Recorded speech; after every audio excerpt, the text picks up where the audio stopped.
نبي لا يا نور العين رسول لا يا نور. waxaan safar ku gaari doonaa deegaanka Janfala oo qiyaastii 6 kiiloomitir u jira Daarusalaam. waxaana safarka nagu weheliya caalimka weyn ee Soomaaliyeed Sheekh Maxamed Nuur oo ku magac dheer Sheekh Bukhari. الله محمد ابن عبد الله ميلاده أخي في الله ربيع الأولى شهر الله في عجل الاثنين الله نبي لا يا نور العين رسول لا يا نور العين حبيب الله يا نور العين صلى عليك الله زيني أبو من ذوي المزية وأمه ذات سرية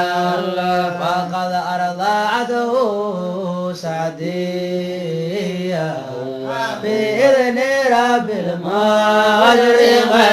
المشرقين نبي لا يا نور العين رسول لا يا نور العين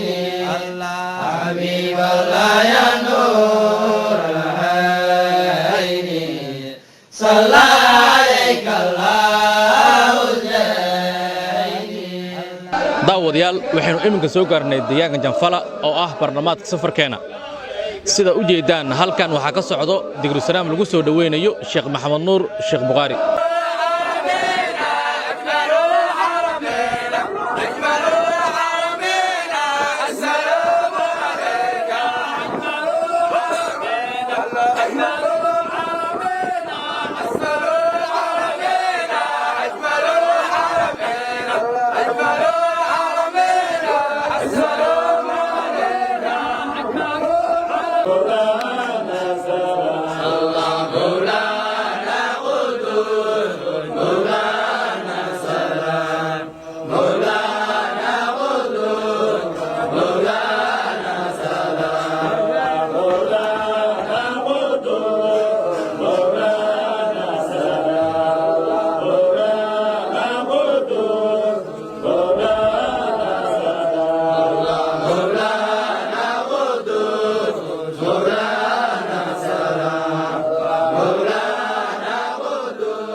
Daarusalaam kadib Sheekh Bukhari ayaa wuxuu kormeeray dugsigii oo uga tagay Allah u naxariistay Xaaji Macallin Maxamuud Cabdulle oo in ka badan 90 sano halkan ka dhisan laguna faafiyo diinta Islaamka. sidoo kalena sheekha ayaa kormeeray halka uu marayo dhismaha masjidka wuxuuna halkan kula hadlay saxaafadda iyo ardayda dugsiga wuxuuna aad uga mahad celiyay Macallin Xasan iyo ardaydiisa soo dhaweynta halkan ugu sameysay. sidoo kalena koobta waxaa ka hadlay Macallin Xasan oo mahad celiyay wafdiga sheekha iyo Sheekh Bukhari. halkan oo ah majlis barakaysan oo kamida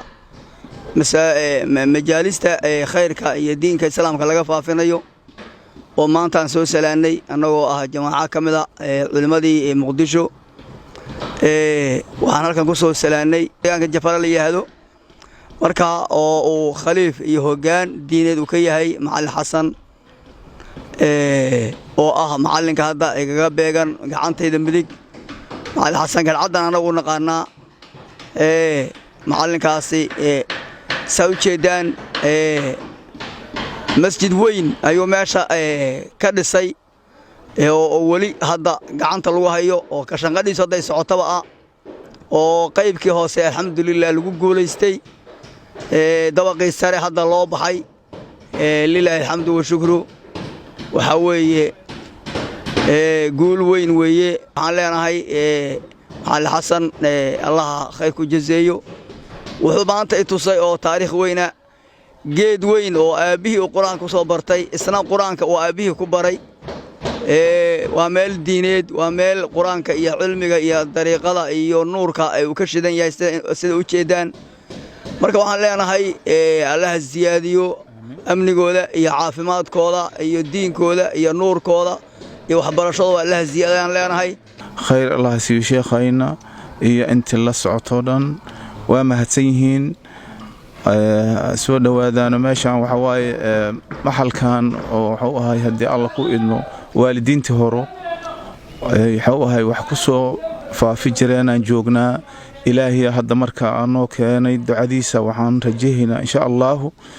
in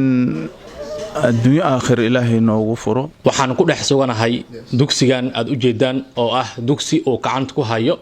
macallin xasan macallin maxamuud cabdulle dugsigan wuxuu soo jiray in ka badan 90 sano dugsigan horaantiisa waxaa aasaasay xaaji macallin maxamuud cabdulle oo ku geeriyooday in ka badan 60 sano wuxuuna cumrigiisa ku bixiyay fidinta diinta islaamka wuxuuna dhinaca kale ahaa khaliif sheekh xasan macallin oo u gargaara dadka danta yar waxaana markii uu geeriyooday la wareegay dugsiga oo halkiisa ka sii waday barista quraanka kariimka macallin xasan macallin maxamuud oo ah wiil uu dhalay macallin maxamuud cabdulle ilaa iyo haddana wada diinta fidinteeda waxaana ka aflaxay boqol xir ah welina u taagan fidinta diinta islaamka deegaanka janfala oo ah halkaad u jeedaan waxaa ka socda dhismaha masjidka aad aragtaan waxaana dhismihiisa gacanta ku haya macallin xasan oo naftiisa iyo maalkiisa u huraya sidoo masjidkan u dhisi lahaa isagoo aan cid aan alla ahayn kaalmo ka sugaynin una waqfay dhulkan kuna duugan macallin maxamuud cabdulle ugu dambeyn waxaa goobta ka hadlay macallin abuukar macallin xasan macallin maxamuud cabdulle wuxuuna u mahad celiyay sheekha iyo marsharafkii kale ee kasoo qayb kala halkan iyo warbaahinada diiniga ah mahad mudan sheekhayni wana soo booqda maanta nagu soo booqday makaankayni dugsigayni ilaahay intaqana mahadaas u sugnaatay ilaahay baa mahad leh sheekhayni sheekh maxamed nuur sheekh bukhari ku magac dheer asaga noo yimiday ilaahay mahad ka gaarto ilaahay baa mahadaasna iska leh intina soo booqatay walaala warasale culimada way mahadsan yihiin halkan ayay mataqaana nagu soo booqdeen oo masaajidkii dhismadiisina ka socoto meel wanaagsan ay noo marayso ilaahayna mahadaas ka gaadho wax wanaagsan oo intii la bixiyo amba la dhiso amba la sameeyo uu fadli ban waa beedka ilaahay man bana baytan bana Allahu baytan fil janna nabiga alayhi salatu wasalam qofkii guri dhiso oo beedyaalka ilaahay kamida ilaahay yaa guri jannada aga dhiso nabiga alayhi salatu wasalam marka intii aabba ku soo dadaalay ilaahay kuma darnaadee asagana xawhay khayr Allah siiyo jannadiisana Allah ku mataqaana ku waasiciyo Allah mataqaana jannatul firdaws Allah ku geliyo saadaam cabdulle siyaad hoyga diinta TV magaalada muqdisho